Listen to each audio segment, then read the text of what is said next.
గడ్డ మీద ఈరోజు మన ప్రియతమ నాయకులు రేవంత్ రెడ్డి గారు ఎంపీ ప్రచార కార్యక్రమంలో నీలం మధు కోసం వచ్చినందుకు మరి వారికి వేలాది మంది ఆహ్వానం పలికినందుకు మీ అందరికీ కూడా ముందుగా శిరస్సు వంచి నమస్కరిస్తా ఉన్నాను.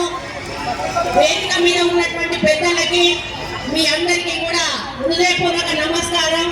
నాకు తెలిసి ఈ రోజు హరీష్ రావు నిద్రపోడు, ఎందుకంటే ఈ గడ్డ మీద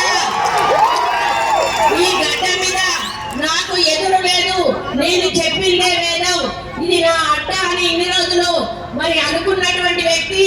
మరి అధికారం ఉన్నంతసేపే ప్రజలు ఎవరైనా భయపడతారు, అధికారం పోతే బానిస సంఖ్యలు తెచ్చుకొని ఈ రోజు బయటికి వచ్చారు అని చెప్పడానికి ఈ మీటింగే నిదర్శనం. అన్న ఇక్కడ హరీష్ రావు బాధితులు కోకొనలుగా ఉన్నారన్నా, ఎప్పుడు అవకాశం వస్తున్నటువంటి పద్ధతిలో ఉన్నారు. ఈ రోజు వాళ్ళకి అవకాశం వచ్చింది.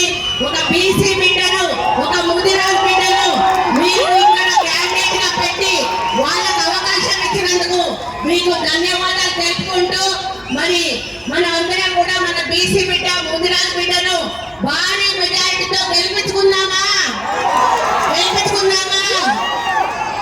మన బీసీ నాయకులందరూ చేతులెత్తండి.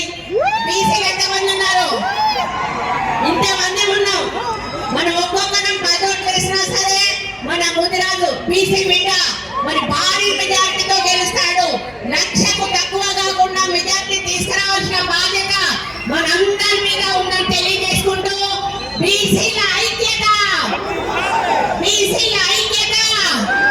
మన రేవంత్ రెడ్డి గారికి నమస్కారాలు, ధన్యవాదాలు. అన్న మీ ఆశీర్వాదంతో మధు ఎంపీ క్యాండిడేట్ గా ఈ 30 సంవత్సరాలు